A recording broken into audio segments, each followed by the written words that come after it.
I was so restricted with the limits I had when it comes to my business when I was living with my family. You know what? I want to just move out. I want to be more independent. I want to be more responsible. I know I have a lot of like pets. I had to pay a lot of bills. I don't mind at all, because as long as it helps me and it helps my business more, then it'll keep on growing no matter what. Well, I love the San Gabriel Valley. Welcome to the My SGV podcast. So I grew up here and I still live in Alhambra. I was raised in between Temple City and Alhambra.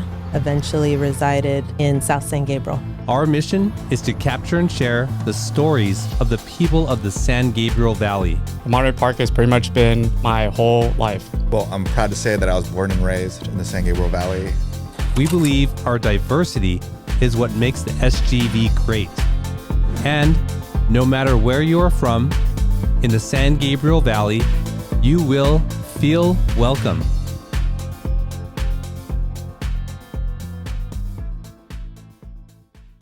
All right, SGVers, welcome back to another episode of the My SGV podcast. Thank you for tuning in. If you are new here, welcome. We bring you the stories of the people of the San Gabriel Valley. And if you are a returning listener, thank you so much for spending this time with us. We very much do appreciate it. Well, Victoria, have you ever owned a fish? I guess, yeah. We have a little pond outside. It's like built into our backyard, and so there were fish in there, goldfish, and yeah. So I guess we've owned pets. It's just not one that's in the house constantly that we see all the time. But yeah, we had fish. Did you ever win a goldfish like at the fair or something, like where you threw a ping pong ball and you got to take it home in a plastic bag? No. No? Never happened. That was my experience with goldfish growing up, I think. And then I never had fighting fish, or I think they're called betta fish, but my friends in high school did. And they would put them in like the same tank or whatever with each other, and they would fight. And it was always like the ones without like the really short tails that would win. I don't know. Like it seems really abusive now for that, and like they separate them because they do fight. But yeah. I'm sorry, not in high school, in elementary school. I remember one of my friends had an arowana. I think that's what it's named. A big white fish. It looked really beautiful in the tank, but I was like, that fish looks kind of big for that tank. And every time I see them, I kind of have that same feeling, though, right? I'm like, oh, and but you know, fish. I don't know that I would have a fish tank growing up, like for my family as we get older. We don't have fish now. Mm-hmm. Will you have fish for your family growing up? I don't know. Like, I'm not opposed to it, but I'm not like something that I want to have. Yeah. I have seen some really beautiful tanks. So I don't know if you've ever seen a show. I think it's called Tanked. I don't know. Like they build these custom fish tanks. Have you ever seen that show? No, I haven't. It's a pretty cool show. Like they would come to someone's house or business and they would create these like huge elaborate tanks. And I remember one was like an archway above a bed. And then they could see all these fish and everything. Wow. I was like, oh, that's pretty cool, right? Yeah. As long as it doesn't break and spill water all over you. Probably the listeners are like, wow, okay, I wonder what's going on, what kind of guests we have today. But before I get to our guest, I want to thank Paris Baguette for sponsoring the show with their delicious pastries. Thank you to them, and go check them out in the city of San Gabriel on Las Tunas. When you walk in there, it's hard to decide. Everything looks delicious, and it's hard to think that you want to just get one, but go check them out. Say hi to Jason for us. Today, we're thrilled to welcome a young entrepreneur who's already making his mark in behavioral health and the fishing industry. At 21, he balances his work as a behavioral specialist with running Fish Kings. Instead of a nightlife, he's focused on growth, working out, reading, and caring for his animals. His commitment to family and friends is strong, always finding time for them. With a positive mindset, he's on a mission to inspire others towards healthier, more meaningful lives. Let's dive in with Alex Tran. Alex, welcome to the show. Hello. How's everyone doing today? Good. Your company is called Fish Kings? Yes, Fish Kings. When I hear Fish King, I think of like the market in Glendale, but yours is Fish Kings, right? And so, yeah. So what is it that you do? I sell like usually betas, I say. and mostly towards the small nano fishes, like anything that could be kept with a beta, or just like, you know, I don't like to focus on those bigger fishes or saltwater because it gets too complicated, and I say you would need a bigger tank too. But I focus on betas just because they're more like abused in the animal industry. So I want to change that from happening too. Oh, so my story about my friends fighting them, like, I mean, that's what you're talking about, right? Like, because betas are the fish that people fight. Yeah, so they're the Siamese fighting fish.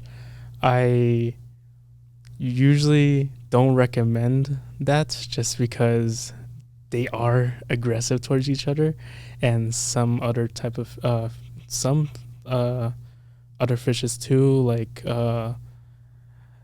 I would usually keep them by themselves, just because like they would literally kill anything in the tank if they could. A beta. Yeah, A beta is that aggressive? they're that aggressive. Just like have you ever heard of a snakehead? Or I have. Yeah, I mean, Yeah. those are large though, right? Yeah, so just imagine, like, because they're that aggressive. So just imagine like a beta like that is like imagine a snakehead but a smaller version. They are very mean and feisty. Do deal with them being like a little bit calmer, and you could put with some fishes, but usually I usually recommend to just have it by himself.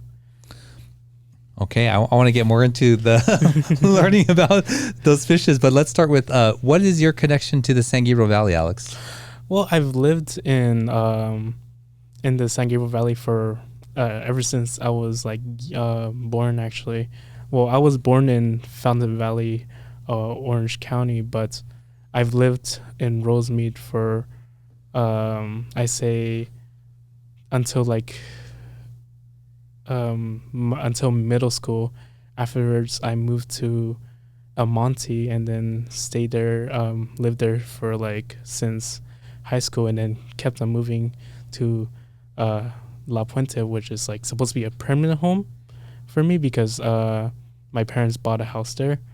But I felt like I wanted to be more independent on myself, become more responsible. So I started to move out. And keep my distance a little bit from my family, just because I want to focus on my myself more and to focus on the things I need to be responsible of. Alex, what's your ethnic background? I am Chinese and Vietnamese. Right now, I don't speak that much, only like Cantonese and Vietnamese. Right now, my goal is to speak Vietnamese more and be able to write Vietnamese, because I only could understand, sadly, when it comes to like learning, like knowing like 3 languages: English, Cantonese, Vietnamese. It's kind of difficult. And then when it comes to your family, speaking both languages is very hard to try to like talk to them too, just because I try my best to talk, but I can't at all, because I don't know. It's just how like my brain works for some reason. Only to just understand, but I am trying my best. So it sounds like your family speaks both Cantonese and Vietnamese at home. Yes. And you're ethnically Chinese, but from Vietnam. Is that right? Yes. If we're talking about like, like my dad was, I think was born in Vietnam, but my grandpa was in China, and obviously, things happen, like, the war and stuff. Went to Vietnam, and then after that, my dad went to Hawaii afterwards, and then went to California. And I think my mom was like in Vietnam and then came to California, which in Orange County. Alex, what was it like growing up in Rosemead? Honestly, I made a lot of friends. I really like it, but I was very timid. I eat a lot of food like around the areas. Like there's like mostly Chinese and Vietnamese restaurants. Usually, it's rare for me to like eat like something like Italian food or Spanish food. Usually, just because like my family will always like take me out to eat to like go eat dim sum or go get siêu or pho. Usually, Siêu ap? yeah, siêu What's that? The Cantonese roast duck. Oh, no, I like that. It's really delicious. So what was it like for you as a child though? Like, was it, you said it was easy to make friends. Yeah, but I was very timid though. Like I was very shy unless they start talking to me first, then I'll usually talk. I sense that your home life is a big part of this whole story here because just of what you're already sharing. And then later on you said that you needed to get away from that, right? And so was it challenging for you as a young person here at home? I say when I was, well, I'm the oldest of my siblings. I'm 21. I'm like born in 2003. My sister is born in like 2004. My brother's born in 2005. So we have like 1 year age gap each. It was a little bit more difficult when it comes to the oldest because you kind of had a little bit more responsibility compared to the younger ones, which there's sometimes I dislike of being the oldest just because at most if anything happens, it's basically considered my fault. Oh, and not only that, you don't get to be the baby. I mean, you only got to be the baby for a year. Yeah, basically. I mean, I make light of that, but I mean, that's a hard thing for a young child. I mean, probably you weren't even aware of what that meant. And when it comes to like in the Asian household too, like it's very difficult just because you are being pressured a lot too. So that's why like I think I was young, I was like a little bit more scared and more like shy to be able to like let's say if I were to like be in a classroom and I had to answer a question, I would just mutter a little bit or just like or be anxious as well, just because like I'm just too scared to answer that much. But now I'm not that like that shy compared to when I was younger, which I'm really happy about too, that I'm able to change. When you were young, what happened if you gave like, I don't know, a wrong answer or an unfavorable answer? That's the thing I was like kind of scared about actually, is that like I don't want to be like I know people will be like, okay, it's fine, don't worry. But to me, in my head, I'll be like, in my mentality, I would just think like, oh no, they're gonna call me dumb or something, or they would like just like rude comments. That's the thing that's in my mind. I feel like that's what will happen, but I know that it won't happen. But it's just that mindset is just kind of like what made me think of that too. So you went through a long period, it seems, like all through elementary school, maybe even high school like this? Yeah, I was like very shy, and I like and I couldn't like I make friends. It's just that like to the turning point, like my life was like I basically kind of do not a lot of things, even though I help people, like some people, or if I do some homework or join a club or join sports, I just felt like I didn't do a lot during those times because I play video games too when I was younger. I don't anymore though. But What did you play? I used to play like CSGO, Team Fortress 2, War Thunder, and some other games that my friends would have too, and I would like try to play with it because it looks entertaining. But over time, I actually stopped playing games all throughout. I only like play like just one, but that's pretty much it. Just because like I want to focus on my life more, to be more successful and to be financially responsible, and to focus on my health more. Just because like I feel like when I play video games, I distract myself so much. I just don't want to Procrastinate. Yeah, yes. Sorry about that. Yes, procrastinate. And I do not like it a lot. It just makes me feel like I'm unmotivated, and I do not like it a lot. There's so many directions I want to go in this conversation. Some Yes. are as a podcast host, and some are just as a coach. Are you aware that you say sorry? You've said sorry to me like 3 times this morning. A lot. Yes. Are you aware of that? A little bit. I guess like. I mean, you don't have to yeah. justify it or Yeah. explain it. I'm just like, Yeah. I'm just wondering if you are, because even though you've apologized, like I would say that you've not once had a reason to have to. Yeah. The other thing is like, were you aware at a young age that you were experiencing this sort of anxiety or fear? I guess, yeah. I noticed it by just like, for some reason, I can't change it a little bit. Like it gotten better, but it's still there. So, you know. Are you aware of where it comes from? I think it's just from just being like shy the whole time and be worried about making mistakes.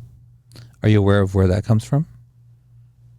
From like, let's say like from my family. I think it's a start from my family. Like I didn't do a lot when I was younger, just mostly watch TV or like play games or hang out with friends.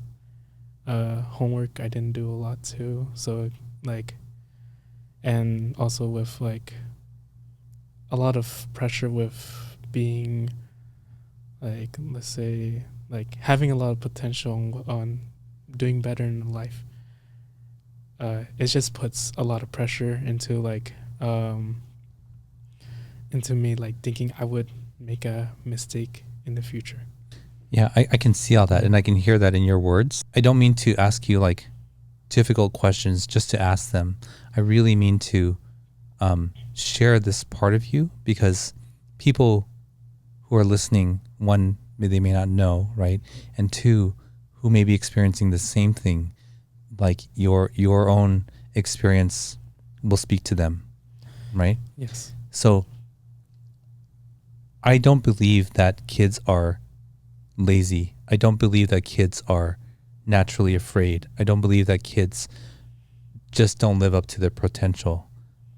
I believe that it's the responsibility of caretakers and adults to speak life into them, Yes. and hope and encouragement, and allow them to be themselves and make mistakes. That's what I really believe, right? Yes. And so like my heart goes out to you, because I see someone here like, and you've said it a number of times, like afraid to make a mistake. And I'm like, man, you know, Alex, I want my kids to make mistakes. I want them to fail and then know that it's okay, and then learn from it. Yes. You know? I really think that like when there's failure, you can always keep on going, just because like, you know, in the end, it's your choice to keep on thinking of that failure when you could just be thinking about becoming better and successful afterwards. Do you play cards? Oh, you play Counter-Strike. Oh yeah. Okay. Yeah. Did you win every session? No, not a lot of games. Did you learn from those losses? Yes, I learned from those. Would you have learned the same if you won every game? I mean, in life, like our failures are our best teachers, right? True. Like you're like, oh, if I went around the corner, if I would have strafed better, then I could have not got shot. Right? Like true. Like I mean, that's an honest like thing about games, right? If you get killed, like, oh, okay, I'm not gonna do that again. Yeah, and it's okay to lose. Like at the end of the day, it's a game. It's fun. It's something fun. It's supposed to be like something that like you enjoy, you know, not like be too competitive unless you go to like those tournaments, and yeah, maybe. But at the end, you learn and you keep on practicing and practicing more to become better. Do you have grace for yourself, Alex? Or do you feel like you've failed yourself? I say this is like more of a like a mentality that I've dealt with like since I was younger. I guess I keep on downgrading myself so much. Like Why? I guess like thinking of like being a disappointment and like, you know, I've To been who? taught to my family, friends, to a lot of people that I care, because I want to be. I have like so many goals that involve with a lot of people that I care for, and I want to keep on going. It's just that like Are they your goals? they're my goals, and my goals is just to care for people. That's why I care for people, kids, animals, friends, family. That's what I like to do because it makes me happy.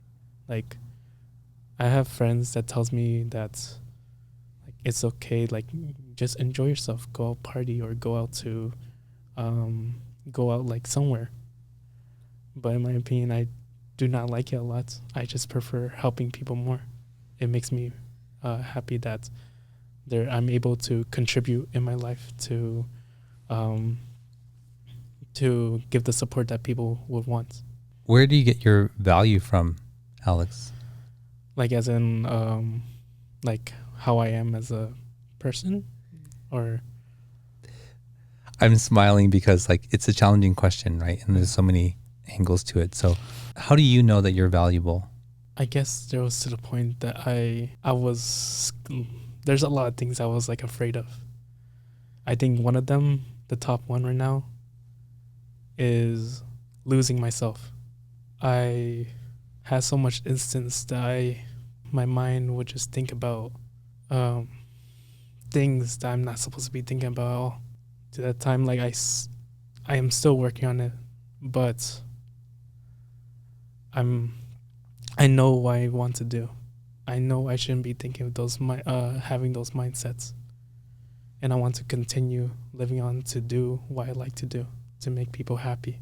Do you realize like that my original question was how do you know your value? Yes. And that your answer didn't contain that? And I'm only pointing that out because like there's a struggle there, right? And I'm specifically like I've been a coach for over 2 decades, right? And so like I'm sort of shifting gears here of like a podcast, really wanting to reach out to you.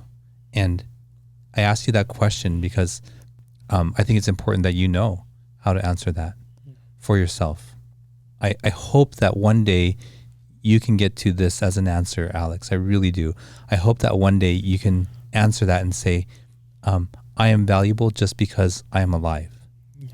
And there's nothing that you can do to earn any more value, and there's nothing you can do to lose it.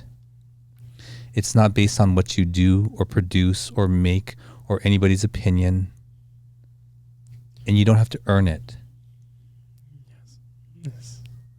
It's something that I need to keep on working on and try to figure out myself over time. It'll take time, but I think I should be able to become better. I struggled not to try to reach out to you in that way because I can just see that you're hurting. It's sort of the reason why I also agreed to have you on the show too, yeah. Right? Because I think you at 21 wanting to come on here and I spoke to you about like your story of finding yourself and separating from your family and doing your own thing and having that courage is really the story. It's not really about the beta fish, although I am interested in why they want to kill each other, right? But that's really the story here that people are going to resonate with, right? So it sounds like you're sort of on that way to finding yourself, that courage.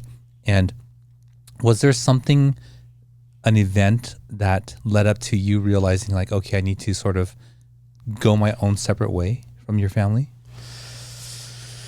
Oh, there is some selective words that some of my family said, and there's some things that kind of drawn my mentality to go down as well. So that's why there's a trauma in like downgrading myself a lot, like thinking like I'm gonna be end up a failure or being a disappointed.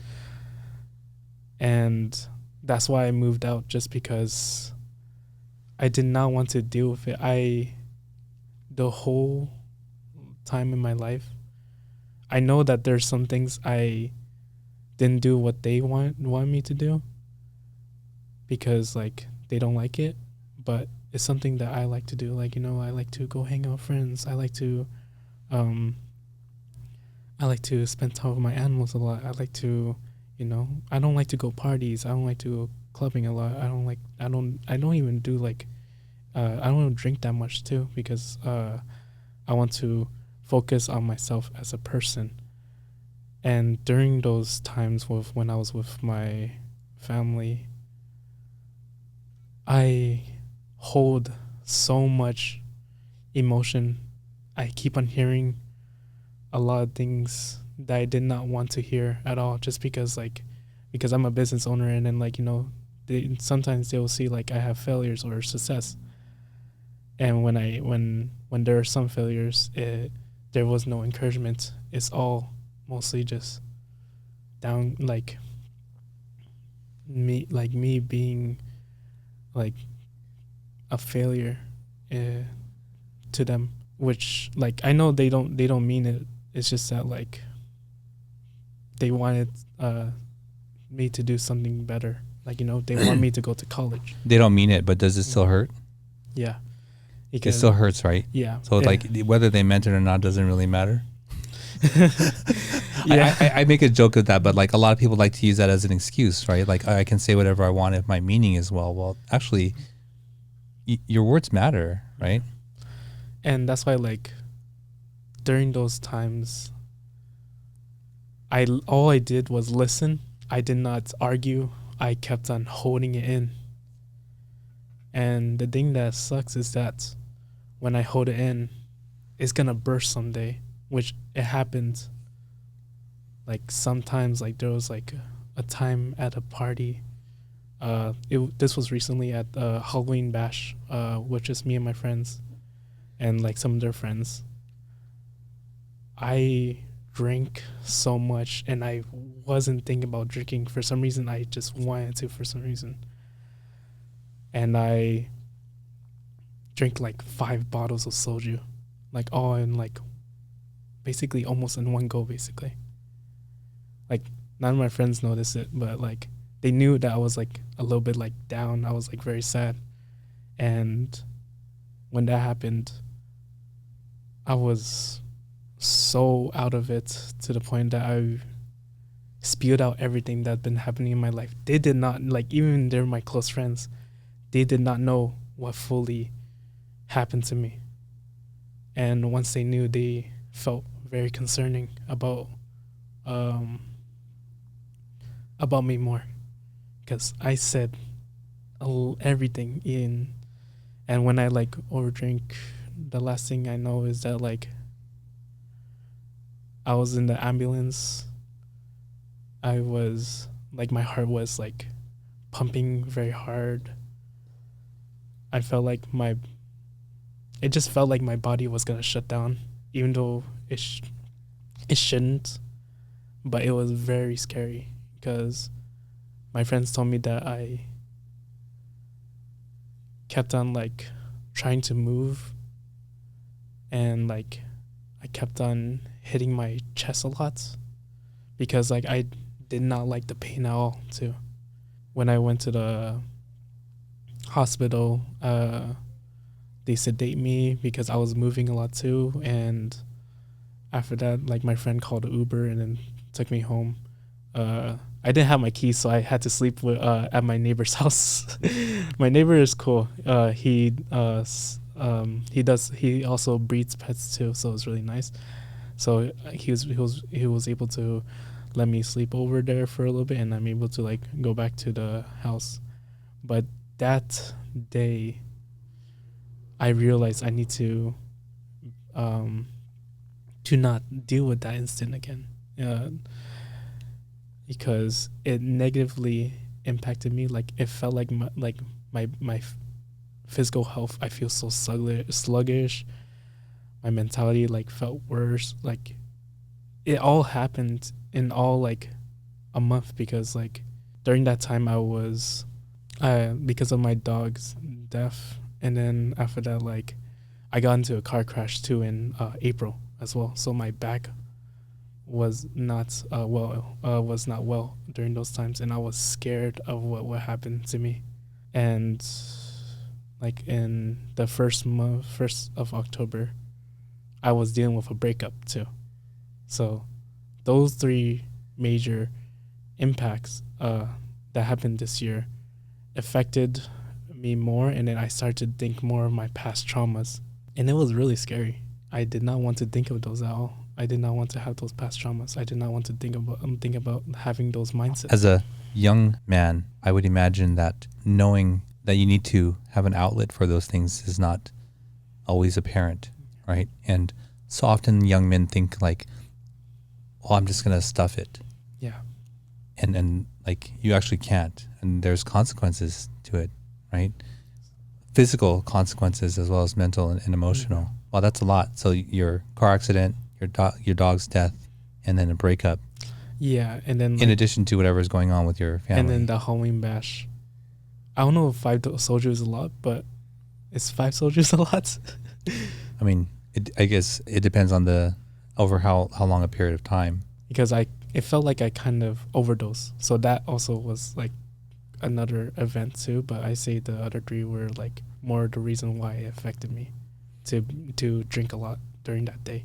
I don't drink a lot now, but like I don't even drink at all basically. And I still continue to work on myself more to always improve myself. So you moved out, and when did you already have Fish Kings, or did you know that that's what you wanted to do, or was the goal just to move out? The goal was to move out and to focus on my business more, because a lot of my fish died actually, because like I was so restricted with the limits I had when it comes to my business when I was living with my family. And I was like, you know what? I want to just move out. I want to be more independent. I want to be more responsible. Like, I know I have a lot of like pets. I had to pay a lot of bills. I don't mind at all, because as long as it helps me and it helps my business more, then it'll keep on growing no matter what. Alex, what outlets do you have now to express when you're like feeling these things? I just say like I have friends, but like I usually just like live my life of how I want, you know. I keep on like learning Vietnamese. I listen to music. I'm trying to get into dancing actually too. I really like dancing, and obviously to lose a lot more weight. And then maybe in the future I could try to find more hobbies, because I want to do rock climbing and doing like art as well, just for fun. Those things could help me a lot to like understand like the values of being here at this point, just to like, you know, becoming stronger to improve on my daily life. And, you know, like no matter what negative things I deal with, all I could just do is move on forward. And so I'm gonna challenge you a little bit here. Okay. Those are all great. Yes. And those are all gonna help you grow. But none of those actually will deal with the issue. Yeah. So I always make this joke, and I think I made it on the show before, right? Like the people that I've coached, I want them to get to a place like this. Someone asks you, hey, Alex, you want to go to dinner tomorrow night? And you just don't want to go, right? You don't know the reason, you just don't want to go. Where you can say, no. You see how hard, that's hard for you, right? And if they go, oh, how come, why not? And then you'd say, oh, I just don't want to. Yeah. You're smiling, but you can feel how difficult that would be, right? Yeah. Because like it's basically like if I don't want to go, I would just, it would be basically making like excuses on why I don't want to go, when I could just be more like simple no instead. Right. So now I turn this back to you. It's like, how do you get there, right? It's funny, right? But how do you get there? So in the original question is like, how are you going to deal with these issues? Imagine a family member, imagine you have something go really bad in your business, and you're in the same room and the family member is there and it's like, oh, you know, blah, blah, blah, this thing. And it really upsets you. what are you going to do then? Probably not say anything, right? Probably, yeah. And I hope that you can get to a place where you're like, hey, you know what? Like that thing that you said, like you're entitled to that opinion, but it's disrespectful for me and my efforts, and I wish that you would also speak to the good things that I've done rather than just this. Oh yes, this. Yeah, I dealt with some bad, like even like customers.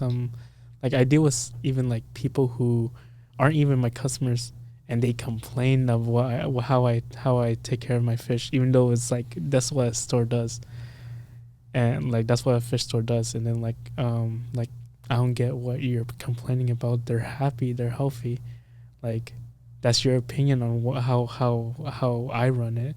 But with other people who back me up, they're like I would just think of a like perspective like you're wrong, I'm right. A lot of people think I'm right, so like I just ignore it and just like move on forward, thinking like, oh, this guy's dumb and he doesn't know what he's talking about at all. You'll think that the guy's dumb? Well, not like it's just like there's like reasons why, like, you know, they have their own knowledge, but it's more like this is a business, not a hobby. Even like a hobby would be different. I would like basically have like tank set up with like a big 45 gallon with like a bunch of like 3 filters, and to make them like happy. No, you can't do that. You have to like basically start off with like a 20 gallon long, 2 filters, and making sure they're healthy, medicate them like even there's a lot of fish in there, they're still happy, they're not dying. If they are dying, then there's probably a problem with the water.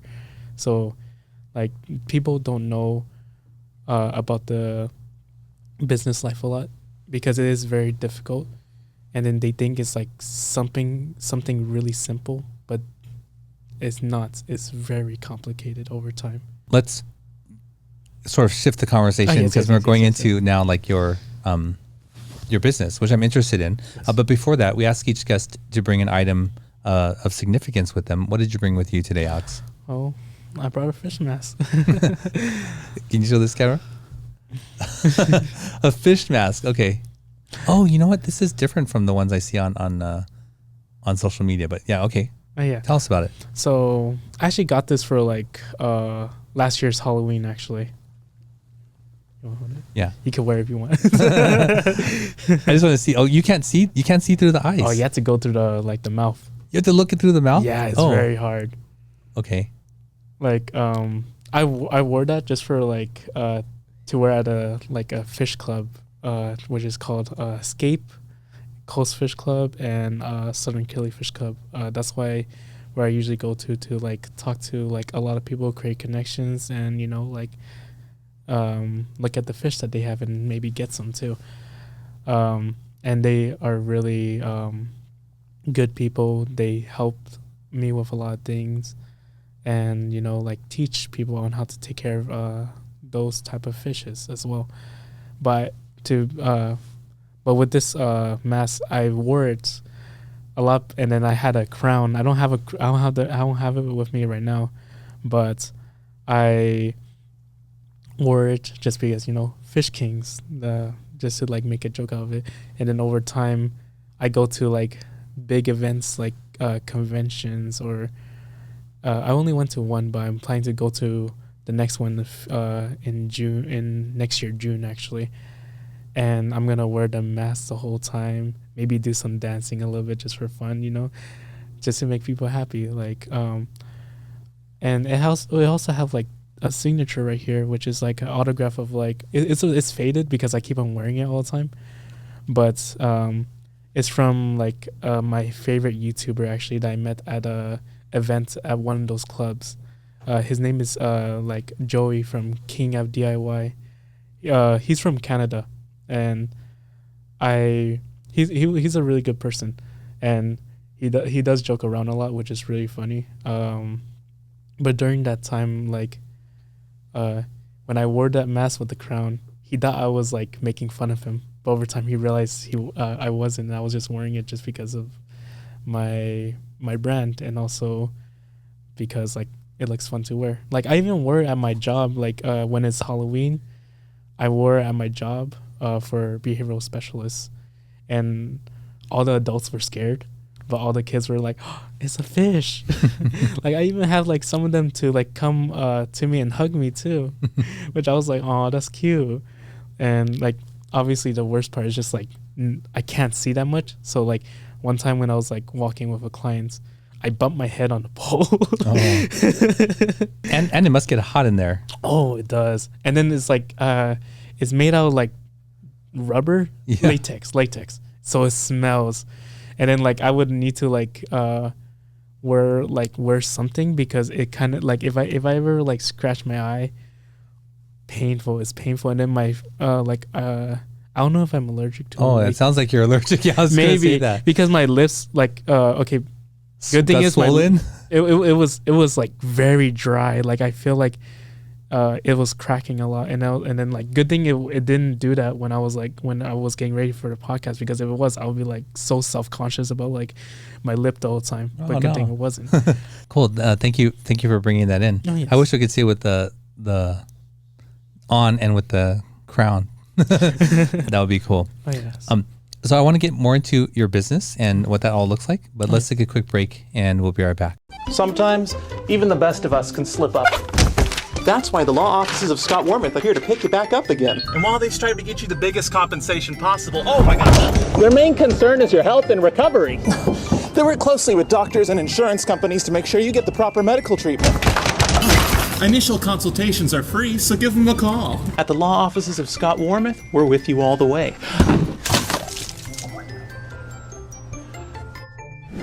I'm Scott Wormuth. We've been fighting for your rights for more than 40 years. All right, we're back with Alex. Alex, before the break, you were sharing this mask.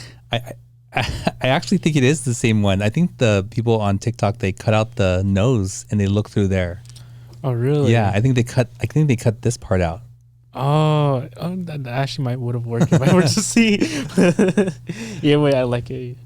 Well, Alex, when we come back from break, we like to ask questions from this deck of cards called Icebreakers, and it's just a way for the audience to get to know us a little bit better. So, yes, definitely.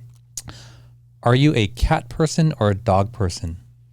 Oh, I've taken care of both dogs and cats actually. I say more of a cat person actually. They're really calming. I don't like and I don't like dogs a lot just because they're too hyperactive. Like maybe like I do want a dog in the future, but I like more of like the calming ones. Like my dog recently that passed, she was really calming. She get along with the cats more than the dogs actually. Uh-huh. And like they will play together and they will like sleep together. I love my cats. Their name is Decaf and Cappuccino. I used to have their mother actually. The mother was named Espresso, but she recently passed away due to birth complications, sadly. And throughout the time, I see that they give off the personality of their mom, but I think the personality from the mom is from me, because my friends told me that like the way they being taken care of is how they'll act. So they act really clingy, but also like calm. Like literally this morning, I was like just sleeping, and then one of them just bite my feet just because they want to eat food, and it was so annoying. But they're really attention-seeking cats, but they're so calming compared to dogs. I like any animals usually. Like I could take care of anything. Okay, Victoria. I think I'm more of a cat person. We don't. Most of my family is allergic to like pet fur, so I didn't grow up with cats or dogs. But my grandma had a dog, and then I would take care of Carrots, Russell's cat, and so I found Carrots more calming because my grandma's dog, he's small and pretty active and a little overwhelming, I think. This is tough for me. I had grown up with dogs. I had a Basset Hound mix, like a mutt. Long dog, short legs, and then after that we had two very well trained German Shepherds. And having a trained dog is something really neat, like. Yes. but then, having cat and like carrots is pretty amazing. Carrots would love to wake me up early to eat also. And so on the bed, like, so imagine like there's a bed, right? And she would just meow and meow, and like she's just out of reach. Like she knows where to sit. So, so like my legs or my feet were like just barely couldn't reach her. I'm like, oh my gosh. And as soon as I got up, like if I was like gonna like get her, she'd like run off. And it's like sometimes 4:30 in the morning. But yeah. So I don't know. I think I still love dogs though, because I had really great experiences with dogs. Yes, So, I say there's a lot of great experience with any animal, or like dogs or cats. yeah. If there was an option for fish person, that I would choose that too. Well, if you're watching or listening, let us know, are you a cat or a dog person? So, Alex, your business is called Fish Kings. Yes. Yeah, and you said beta fish, but you also sell other smaller fish? Yes, pygmy corridors, cherry raspberries. I don't focus on like the bigger fish because those require like more like I say more tank size. But either way, I like to take care of like smaller ones because it's slightly easier, but like you still will have to take care of them because obviously they're animals. You have to take care of them. But they're my specialty, and I get them imported actually. I don't breed them. I used to breed betas before, but not anymore just because it gets too complicated. It takes too much time, too much electricity, water. So I just get it from a different country. Are they from Vietnam? They're from most of the betas are actually from Indonesia. Oh, Indonesia. Yeah, I do get some betas from Vietnam, but not a lot compared to Indo. So in the wild, are they killing each other like crazy too, or are they just like they don't live in groups, or how does that work? So there's different type of species of betas actually. Like the one that is common is called a beta splendid. So those are aggressive, but in the wild, I think there is, since it's like more spacious compared to like a tank, they're able to roam more. And then like obviously male would be more aggressive, females won't be that much, but usually the wild ones are more calmer.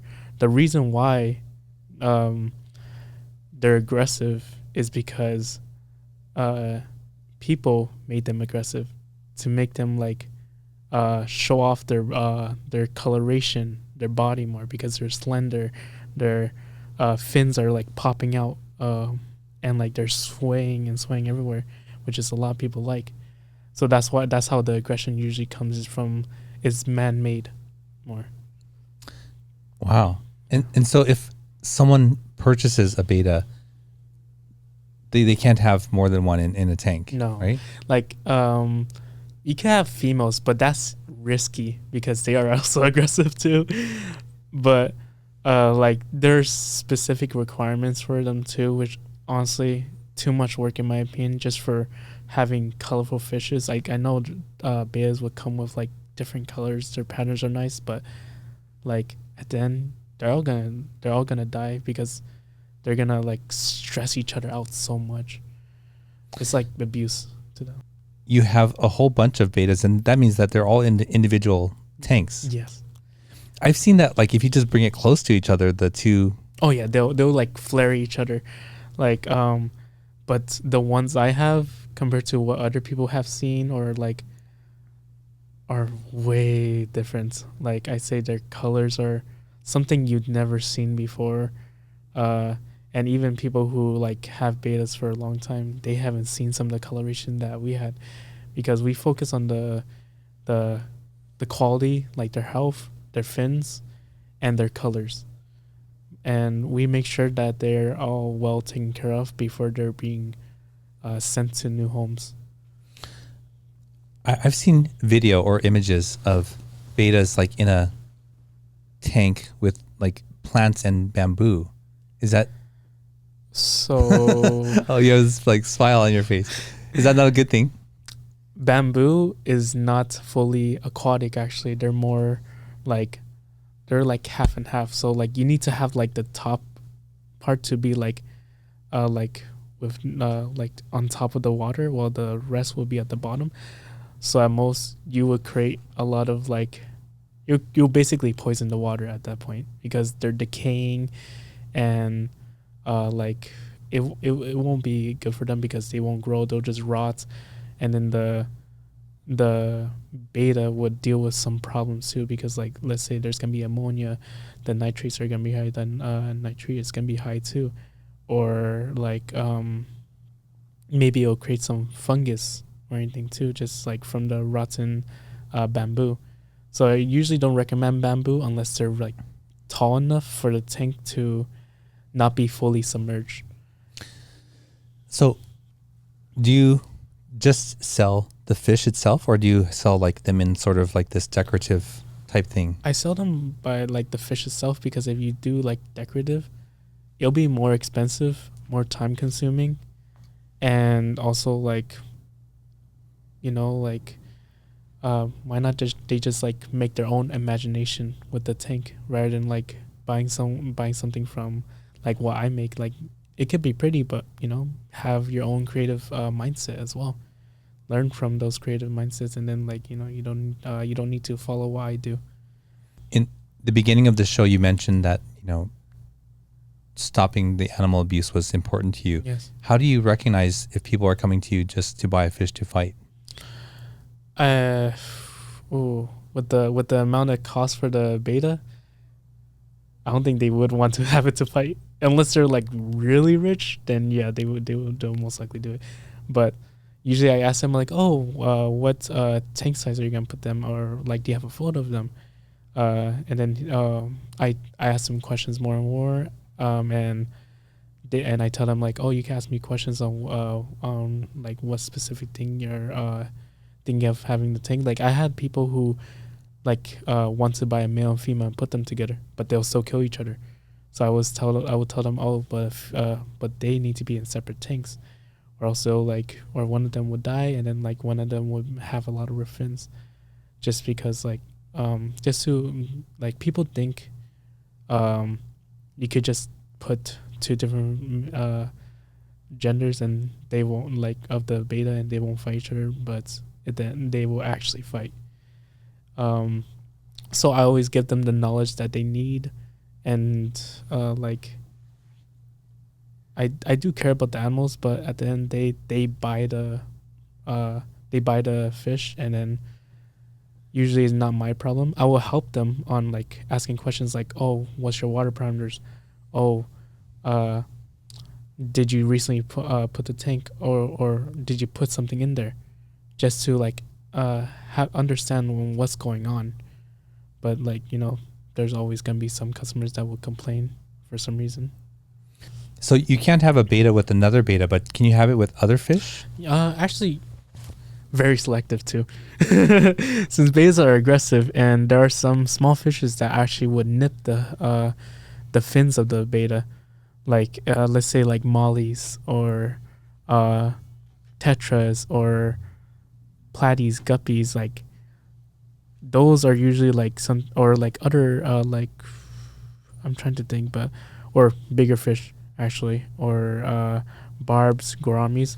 Those are either the beta will kill, or they kill the beta. Something like, you would need something more you need something more peaceful, like a kui loach, pygmy corridor. They stay very tiny and they swim a lot, and they're very peaceful. They don't bother the beta a lot, just as long as the tank is like at a good size to not have to worry. Like even some people actually put snails with the betas and they do fine, but it usually depends on the aggression too. I mean, but these don't have teeth, right? Like you sticking your finger in the tank is going to be okay. Oh yeah, it'll be okay. If they have teeth, I'll be concerned. Shoot, like I like, there was like one time like I put my like finger in there, and then like because I was like trying to grab something because something dropped.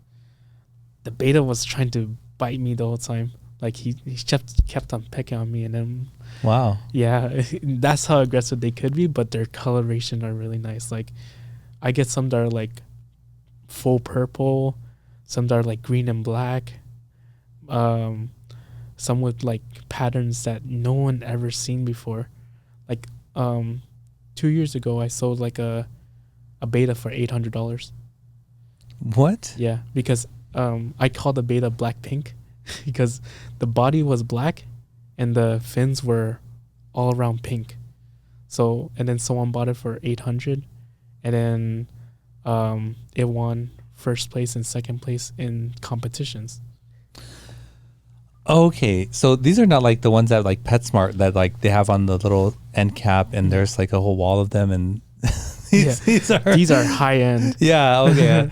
Like, but either way, like even if they're low quality, like Petco or PetSmart, like I would still take care of them really well. Like they should be in tanks instead of cups or like little bottles. They should be in an open tank to like be able to freely swim around. Like even though my tank would be still smaller compared to the requirement, this is a business, not a hobby, so it's temporary. I don't keep them for like a year or 2 years. They're just only gonna be staying there for 1 month, and then 1 month or less, and then be sent out to the homes that they'll be happy for as well. Well, it sounds like you're really passionate about the fish, and especially like the colors. Not only the colors, but when you speak about taking care of them, right? Yes. Is that the highest priced fish you ever sold? Oh yeah, that was the highest. 800 was surprisingly like something I was able to do. But like there's some that like I sell for like 200, 300, 120. You know, it's the quality, you know. I've had people complain like, why is your fish expensive compared to these guys? I'm like, do you want your fish to be healthy? Do you want them to have nice colors? Then get this. But if you want something like Petco, PetSmart, or go to other stores that like maybe have like lower quality, okay, then go to that store. This is what I think of my product, and I think is good. If they think it should be lowered, then like I might as well just go get lower quality betas and just sell it to them at that price. Because like because the care requirement I had to do, the quarantine I have to do, feeding, and like, you know, the tanks, the water change, electricity, all those in total are like the reason why it costs more as well. Like the hobby will be expensive, but like at the end, like I think fish, like taking care of fish, like when you guys were talking about like if it's okay to give a fish to a family, right? I think it's a good step for responsibility. And then like, you know, like what if they want a cat or dog or hamster in the future? A fish would be a good start because like, you know, affordable compared to a dog or cat, because those are usually expensive, and like they show a lot of color, and like, you know, so you can see how they do with that fish, and then the next step to do something more that they want to do in the future to like a dog or cat, or maybe a bird, snake, whatever they like. It's a good first start. Like that's why I think when it comes to like all like the animals I take care of and like the things I do, it leads to something afterwards. Last question, Alex. How many betas do you have right now in your inventory? 800. 800. Oh my gosh.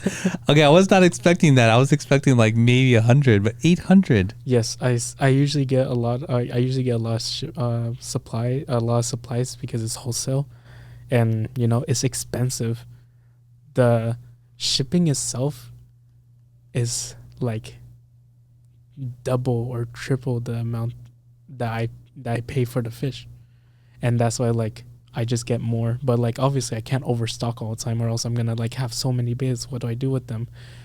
And like over time, like I don't want them to like die off. I can't take care of all of them, so I stick with the minimum I need to get and the amounts I could sell in a month or two.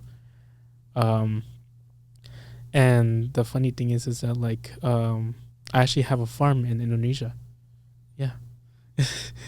It's really nice actually. We started off with something small, and then after that we have like a huge land full of like just betas alone, which is very beautiful.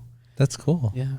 Congratulations. Thank you very much. Yeah. It's like all this time, like all the like the things I've been dealing with, the like with my mentality, like all this self-conscious and the business and like family, friends, I still moved on forward. That's the thing. Like I value what I did is to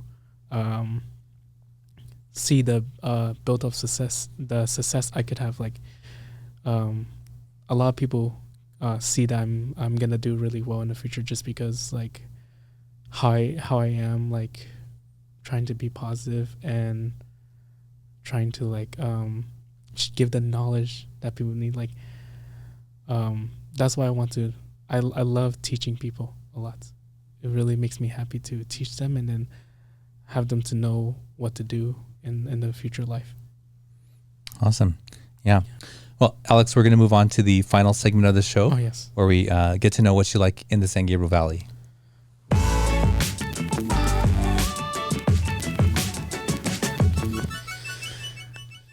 All right, Alex, this is the SGV3, and we get to learn your 3 favorite or most memorable places or experiences in the San Gabriel Valley. So what would be number 1? Oh, I say Barnes Park and Monterey, at the Monterey Park. I think it's like near the Boys and Girls Club, near kind of close to Marquepo High School. I go over there just to like, work out, walk around, hang out with friends. Like it creates so much memories. Like when I go over there, it's so packed every time.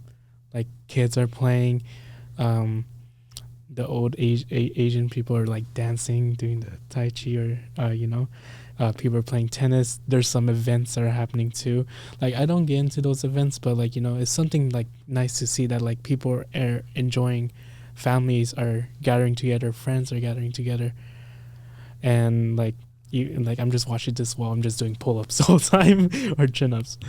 But like, I also like if I have friends like come down like come over here like from out of state or like from a different city, I would like take them to Barnes Park because it's a really nice area to just like walk around, to like go to the playground just like for fun, or go to like the little fitness section just to like work out a little bit. And I was actually in a line dance group too, called Immortals. I really loved that group. That's where I actually like. My friend was in Immortals, and then they told me they're gonna practice at Barnes Park. So even though I didn't stay there that long, I was creating a lot of memorable moments, and like I do want to get back into line dancing again. And that's why I think Barnes Park is one of those memorable and favorite place of SGV. Awesome. I spent a lot of time there growing up. Oh, really? Oh, yeah, a lot of time. I went to school at Inez, so I had to walk to Brueggemeyer Library, and my mom would pick me up there. But because the park is in between, right, I would just go to the park with my friends and spend a lot of time there. Oh, yeah. I was actually I was in Encinita, which is in like near Rosemead High School.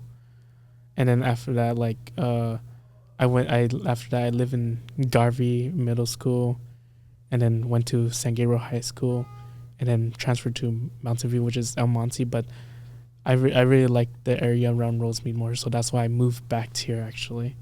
Oh, so you live in Rosemead now? Yeah. Okay, cool. I like this area a lot. I want to live in Monterey Park, but it's expensive. And what's the second place? Second place, Carpe Diem Tattoo. Oh. Yeah. Is that on Colorado? It's at Montebello. In Montebello. Okay, I don't know. Carpe Diem Tattoo. I think that's how you say it, but it's in Montebello. I actually got my tattoo almost finished on Friday, so I Oh, it's fresh. Yeah, so it's still putting cream and stuff on it, right? Oh yeah. I'm gonna wait for 2 weeks until actually maybe a month before I could work out with my back again, because it's a huge tattoo. It's like a whole back. So the listening audience can't see, but your face is just totally lit up with smile right now. So you seem very pleased that you got this tattoo. Oh yeah, the whole time, last year, I think it was 2 years ago, I had an outline of the tattoo. It wasn't even done at all. The whole time I was like focusing on like other things, so I couldn't finish the tattoo. And then like when I went over to Carpet Done Tattoo parlor, the owner, Greg, he's a really cool guy. He dealt with his own struggles too. And like when I saw him doing my tattoos, they were so beautiful for just at the affordable price too. I was so happy. And like we literally finished like half of the whole thing in just 4 hours. No breaks, barely any breaks. Like maybe like a 5-minute break, but that's it. Is it of a beta fish? Oh, I want to. I'm gonna have one on my chest, but my back is actually 2 dragons surrounding a lotus. Okay, and what's the meaning behind that? So the meaning is like the dragons are actually, like the shell, like the one that like protects the lotus from like any like lightning or any waves that's coming at it. Maybe like sometimes it goes in, but the dragon will always cover it. So basically it just means like my outer self, basically, you know, like is protecting my inner self too, because like because like obviously inside still a little bit fragile and the outside tough, like, you know, like holding all the emotions, or like protecting from those hurtful comments or those things that hurt me, and it will just keep on blossoming, keep on getting bigger and bigger. And also because I used to like to fight a lot when I was younger. Like but there's a lot of more meanings to it as well. And the tattoo artist said like, oh, how about we just make one dragon black, one dragon gray, so it kind of looks like a yin yang too. And I really think it's a really beautiful tattoo piece I got to. I want to get a lot more actually on my calves, chest, shoulders. You're addicted now, huh? Can you take off your jacket and shirt and show this camera here? No, I'm just joking. Well, I mean, I don't want to see. Everybody wants to see it now, but maybe send us a picture. I actually have him on my story on my Instagram. I could show my other tattoo actually. I have one that I got from there. Would you be okay? Or where is it? It's on the inner forearm. Oh yeah, sure. Yeah. Let me just okay. Oh, I thought you were just gonna lift up your sleeve. You can. I think I can. Oh yeah. Okay. So, show this camera. Yeah. Oh, so that's those are beta fish. These are kois. Oh, koi. Yeah. Okay. Awesome. Around the yin yang symbol. Yeah. I was like, I really like it because of the flowing body. It was a tattoo artist. It was a tattoo artist that was part that tattoo place too, but she left. I still need to I want to touch it up a little bit more because some things are faded, but I really like this tattoo. I guess the yin yang usually shows creating balance in my life too. And the kois are flowing because it's really beautiful, and I'm a Pisces too, actually, so I'm very emotional. I would have guessed. And what's the third place, Alex? Third place, honestly, everything has been in Monterey Park and Montebello. I guess the third place would be going to Sunrights, the boba place. Sunrights? Yeah, Sunright. I have a friend that works there, so I will always I sometimes go visit him and say hello and ask him how he's doing.